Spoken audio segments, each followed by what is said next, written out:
जय हिंद मेरे प्यारे कैडेट। कैसे हो आप लोग? उम्मीद करता हूँ आप लोग स्वस्थ होंगे।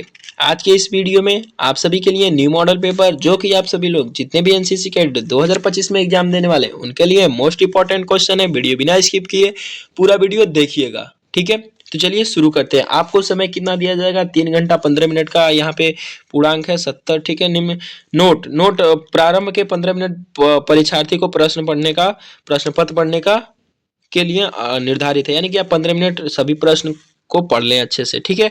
और चलिए यहाँ पे मैं भाई गारंटी देता हूँ 100%, इसमें से भाई 20 क्वेश्चन आए हैं। आप सभी को 15 क्वेश्चन जो है एनसीसी के बी सर्टिफिकेट का, सी सर्टिफिकेट का, ए सर्टिफिकेट का एग्जाम दोगे तो यही 15 क्वेश्चन आप सभी को देखने को मिलेंगे, ठीक। इतना गारंटी देकर कोई पढ़ाता नहीं है, ठीक है। अगर आए हो चैनल पे तो पूरा पढ़ के जाना, ठीक। तो चलिए सबसे पहले हम लोग जो एग्जाम है 2025 का ओएमआर आंसर शीट पे होगा, इसके लिए हम लोग ओनली बहुविकल्पी क्वेश्चन को सॉल्व करेंगे, ठीक है। तो यहाँ पे आपका फर्स्ट में क्या है? पानीपत का प्रथम युद्ध कब हुआ था? आपके ऑप्शन ए 1526, बी 1529, सी 1535 या फिर डी 1539। तो इसमें से आपका राइट आंसर क्या होगा? ए 1526। जो पानीपत का प्रथम युद्ध है हमारे प्यारे कैडेट 12 अप्रैल 1526 को हुआ था पानीपत का प्रथम युद्ध, ठीक है। यानी कि ये is the right answer. Next question, निम्नलिखित में से कौन सा राष्ट्रीय त्योहार नहीं है? आपके ऑप्शन है ए गणतंत्र दिवस, बी स्वतंत्र दिवस, सी गांधी जयंती या फिर डी विजयदशमी। तो यहाँ पे होगा विजयदशमी जो है निम्नलिखित में से राष्ट्रीय त्योहार नहीं है, ठीक है। D is the right answer. निम्नलिखित में से कौन सा रंग राष्ट्रीय ध्वज में नहीं है? आपके ऑप्शन है ए केसरिया, बी सफेद, सी हरा, डी लाल, ठीक है। तो यहाँ पे आप सभी के लाल जो है हमारे राष्ट्रीय ध्वज में नहीं है, यानी कि D is the right answer, ठीक। नेक्स्ट क्वेश्चन, व्यक्तित्व में थोड़ा ऊपर करते हैं, इसको स्क्रॉल करते हैं। व्यक्तित्व को प्रभावित करने वाले कारक, व्यक्तित्व को प्रभावित करने वाले कारक, ठीक है। आपके ऑप्शन ए स्वास्थ्य, बी परिपक्वता, सी बुद्धिमत्ता, डी उपरोक्त में से सभी, ठीक है। तो यहाँ पे आप सभी को अगर व्यक्तित्व को प्रभावित करने के कारक क्या है? स्वास्थ्य होना चाहिए, परिपक्वता और बुद्धिमत्ता, ठीक है। यानी कि इसमें से होगा उपरोक्त में से सभी, D is the right answer. पांचवा क्वेश्चन, निम्नलिखित में से कौन सा नेतृत्व का महत्वपूर्ण गुण है? ए साहस, बी सहनशीलता, सी निर्णय लेने वाला या फिर डी उपरोक्त में से सभी। तो मैं बात करता हूँ, अगर आप लोग एनसीसी में अपने किसी को सीनियर बनाते हो, ठीक है। एनसीसी में सीनियर, तो सीनियर किसको बनाया जाता है? जो एक बेस्ट कैडेट हो, ठीक है, पढ़ने में ठीक ठाक हो और उसके अंदर क्या हो? साहस हो, साहस हो और उसके बाद सहनशीलता हो, ठीक है। सहनशीलता भी उसके अंदर बहुत जरूरी है, ठीक है। उसके बाद वह एक निर्णय लेने वाला हो, ठीक है, कोई भी निर्णय वो खुद ले ले। ऐसा नहीं कि बार बार एनओ सर के पास जाए, बड़े से सीनियर के पास नहीं। अगर भाई तुम सीनियर बन गए, तुम्हारे अंदर ये सब गुण होना चाहिए, ठीक है। या फिर हम किसी चुनाव में किसी नेता को चुनते हैं तो उसके अंदर यही देखते हैं, साहस हो, सहनशीलता हो, ठीक है। तो यहाँ पे क्या होगा? Option D is the right answer. उपरोक्त में से सभी गुण होने चाहिए उसके अंदर। सड़क सुरक्षा सप्ताह कब मनाया जाता है? आपके ऑप्शन ए 11 से 17 जनवरी, बी 12 से 18 जनवरी फरवरी या सी 10 से 16 मार्च या फिर डी इनमें से कोई नहीं। आपके राइट आंसर क्या होगा? जो 11 से 17 जनवरी है, यानी कि ऑप्शन ए सड़क सुरक्षा सप्ताह में मनाया जाता है, ठीक है। यानी कि option A is the right answer, ठीक। अगर आप सभी को OMR आंसर शीट भरने नहीं आता तो वीडियो में कमेंट करेंगे, मैं यशोनिकेत शर्मा जरूर आपको बताऊंगा कैसे भरना है, ठीक है। उसके बाद सातवां क्वेश्चन, निम्नलिखित में से कौन सा युद्ध भारत और पाकिस्तान के बीच हुआ था? आपके ऑप्शन है 1965, बी 1971, सी 1999 या फिर डी उपरोक्त में से सभी। तो यहाँ पे जो है तीनों युद्ध भारत और पाकिस्तान के बीच हुए थे, यानी कि हम करेंगे उपरोक्त में से सभी। Option D is the right answer. Next question, निम्नलिखित में से कौन सा युद्ध भारत और चीन के बीच में हुआ था? ठीक है, यहाँ पे आप सभी लोग देखेंगे, option A 1962, option B 1965, option C 1948, option D 1971, ठीक है। 1971 नहीं, 1965, 1948 नहीं, 1962 जो है आप सभी का option A is the right answer. 1962 में भारत और चीन के बीच युद्ध हुआ था। नेक्स्ट क्वेश्चन, परमवीर चक्र सर्वोच्च पुरस्कार है, सेना का सर्वोच्च पुरस्कार है या फिर खेल का सर्वोच्च पुरस्कार है या फिर विज्ञान का सर्वोच्च पुरस्कार है या फिर डी शांति का सर्वोच्च पुरस्कार है?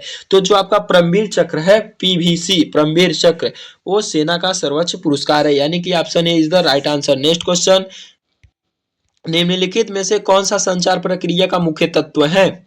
निम्नलिखित में से कौन सा संचार का संचार प्रक्रिया का मुख्य तत्व है? आपके ऑप्शन ए संचार स्रोत, बी संदेश, सी संचार माध्यम, डी उपरोक्त में से सभी।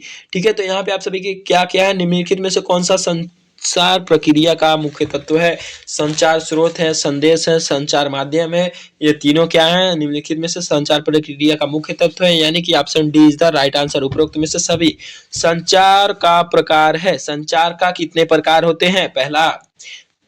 पहला देखिए, ए असंस्थागत, बी संस्थागत, सी क्या पूछ लिया? उपरोक्त में से दोनों, यानी कि ए और बी दोनों, या फिर डी लास्ट में पूछ लिया इनमें से कोई भी नहीं है।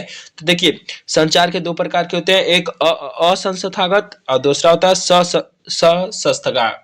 संस्थागत, असंस्थागत ससंस्थागत, यानी कि इसमें से होगा option C is the right answer, उपरोक्त में से दोनों। ठीक है, ए और बी दोनों। ठीक है, सूचना तंत्र के प्रकार के अंतर्गत आता है। सूचना तंत्र किस के प्रकार अंतर्गत आता है? ऑप्शन ए कार्यात्मक सूचना तंत्र, बी बोधात्मक सूचना तंत्र, सी प्रबंधकीय सूचना तंत्र, या फिर डी उपरोक्त में से सभी। देखिए, जो सूचना तंत्र के प्रकार है उसमें कार्यात्मक सूचना तंत्र आता है, बोधात्मक सूचना तंत्र आता है, प्रबंधकीय सूचना तंत्र आता है, यानी कि option D is the right answer, इसमें से उपरोक्त में से सभी होंगे। नेक्स्ट क्वेश्चन, निम्नलिखित में से कौन सी विधि सेना में संचार की विधि है? निम्नलिखित में से कौन सी विधि सेना में संचार की विधि है? आपके ऑप्शन क्या है? यहाँ पे ऑप्शन पे थोड़ा नजर डालिए आप लोग। सांकेतिक भाषा द्वारा, ध्वनि माध्यम द्वारा, लिखित संदेश द्वारा, या फिर उपरोक्त में से सभी। देखिए, जो एनसीसी निम्नलिखित में से कौन सी विधि सेना में संचार की विधि है? सांकेतिक, यानी कि जो हम संकेत करते हैं हाथ से, ठीक है, हाथ से संकेत करते हैं, ध्वनि माध्यम द्वारा, यानी कि बातें जो कहते हैं, संदेश लिखित भी होता है उसमें, यानी कि option D is the right answer. निम्नलिखित में से आप सभी का जो है निम्नलिखित में से कौन सा सेना में संचार की विधि आपके पास सांकेतिक भी है, ध्वनि भी है और लिखित भी है, यानी कि उपरोक्त में से सभी, यानी कि option D is the right answer. Next question, नई सूचना तकनीकी के अंतर्गत निम्नलिखित में से कौन सम्मिलित नहीं है? आपके ऑप्शन है A computer, B internet, C electronic mail, या फिर डी पत्र। ठीक है, नेक्स्ट आप लोग यहाँ पे देखिए, अगर थोड़ा बहुत आपको सोचने को मौका मिलता है, ठीक है, सोचने का इसमें मौका मिलता है, किसी भी क्वेश्चन में अगर आप थोड़ा भी दिमाग लगाएंगे तो आपका क्वेश्चन का आंसर अपने आप मिल जाएगा। ठीक है, नई सूचना तकनीकी के अंतर्गत निम्नलिखित में कौन सम्मिलित नहीं है? आप लोग थोड़ा नजर डालिए। कंप्यूटर भी है, इंटरनेट भी है, इलेक्ट्रॉनिक मेल भी है, यानी कि हमें जो पत्र है इससे कोई भी नेटवर्क से कोई मतलब ऑनलाइन सुविधा इसमें कोई भी नहीं दिखा रहा है, यानी कि इसमें से आप सभी का बहुविकल्पी क्वेश्चन आराम से बन गया, यानी कि इसमें पत्र जो है वही होगा राइट आंसर। ठीक है, उसके बाद नेक्स्ट क्वेश्चन क्या है? राष्ट्रीय आपदा प्रबंधन। ठीक है, 15 पे यहाँ पे देखिए, राष्ट्रीय आपदा प्रबंधन पंजीकरण एनडीएमए का अध्यक्ष कौन होता है? राष्ट्रीय आपदा प्रबंधन पंजीकरण एनडीएमए का अध्यक्ष कौन होता है? आपके ऑप्शन है ए राष्ट्रपति, बी प्रधानमंत्री, सी रक्षा मंत्री, डी गृह मंत्री। तो यहाँ पे आपके ऑप्शन होंगे सही, करेक्ट आंसर क्या होगा? Option B is the right answer. जो राष्ट्रीय आपदा प्रबंधन की पंजीकरण एनडीएमए का होता है अध्यक्ष, वो होते हैं हमारे प्रधानमंत्री जी। ठीक है, नेक्स्ट क्वेश्चन 16 में क्या पूछ लिया है? प्राकृतिक आपदा के अंतर्गत आता है। प्राकृतिक आपदा के अंतर्गत क्या आता है भाई? आपके ऑप्शन है ए भूकंप, बी चक्रवात, सी सुनामी लहरें, डी उपरोक्त में से सभी। देखिए, भूकंप जो है इंसान के हाथ में नहीं है, ठीक है, वो प्राकृतिक देन है। उसके बाद क्या है? चक्रवात भी अपने आपके ना हमारे, यानी कि किसी के हाथ में नहीं है, ये भी प्राकृतिक के देन है। सुनामी लहरें हमारे वजह से नहीं आता है, ये भी प्राकृतिक देन है, लेकिन कहीं कहीं कुछ गलती हम भी करते हैं जिसमें प्राकृतिक में बदलाव आता है, इससे काफी नुकसान होता है। ठीक है, यानी कि आप सभी का जो है यहाँ पे भूकंप, चक्रवात, सुनामी लहरें जो प्राकृतिक की देन है, यानी कि प्राकृतिक आपदा के अंतर्गत आता है, यानी कि उपरोक्त में से सभी, D is the right answer. ठीक है, समाज सेवा की विधि है। समाज सेवा की विधि है, समाज सेवा क्या? देखिए, व्यक्तित्व सामाजिक कार्य। ठीक है, व्यक्तित्व सामाजिक कार्य, उसके बाद सामूहिक सामाजिक कार्य, डी सामुदायिक सामाजिक कार्य, उपरोक्त में से सभी। समाज सेवा की विधि है। समाज सेवा कैसे होगा? व्यक्तित्व सामाजिक कार्य करें, सामूहिक सामाजिक कार्य करें, या फिर सामुदायिक सामाजिक कार्य। ठीक है, यानी कि इसमें से क्या होगा? Option D is the right answer. Next question, HVI यानी कि जिसे हम एड्स के नाम से जानते हैं, फैलने के कारण क्या है? ठीक है, एड्स फैलने के कारण क्या है? आपका पहला ऑप्शन क्या है? यौन संचरण। ठीक है, बी क्या है? रक्त आधान। ठीक है, सी क्या है? माता से बच्चों में HVI का स्थानांतरण। ठीक है, डी उपरोक्त में से सभी। यहाँ देखिए, यौन संबंध, यौन संचरण से भी आप सभी को एड्स पकड़ता है। ठीक है, और जो रक्त आदान, रक्त के मेल से भी आप सभी को किसी को भी एड्स पकड़ता है, ठीक है। उसके बाद माता से बच्चों को में जाहिर सी बात है, ठीक है। तो यहाँ पे होगा उपरोक्त में से सभी, यानी कि option D is the right answer होगा, ठीक है। नेक्स्ट क्वेश्चन, मानव शरीर में कुल कितनी अस्थियां यानी कि हड्डी पाई जाती है? आपके ऑप्शन है 206, बी 208, सी 209 या फिर डी 106। इसमें से कौन सा राइट आंसर होगा? जल्दी से कमेंट सेक्शन में आप लोग कमेंट करेंगे, ठीक है।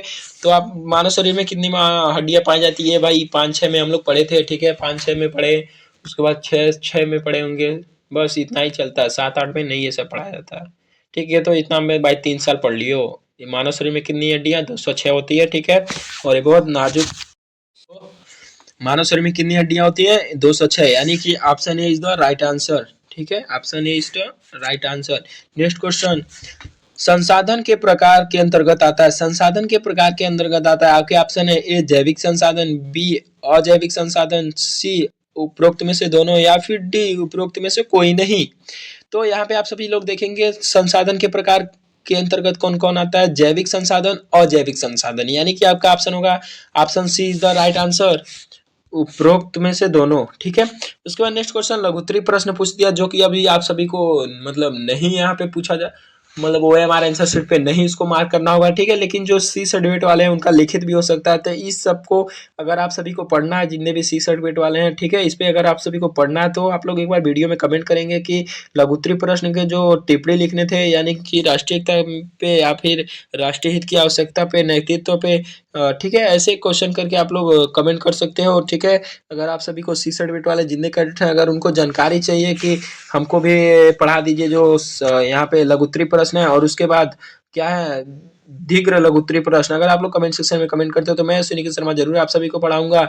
और हाँ, साथ में मैं ये भी बोल दूं कि जितने भी हमारे ABC सर्टिफिकेट वाले कैडेट है, उन सभी का हमारे चैनल पे भाई आप लोग आके रोज शाम 7 बजे लाइव अटेंड करते रहिए, ठीक है। और साथ में जितने भी NCSC कैडेट है उनके लिए बहुत ही मोस्ट इंपॉर्टेंट मैं मॉडल पेपर लाता रहता हूँ।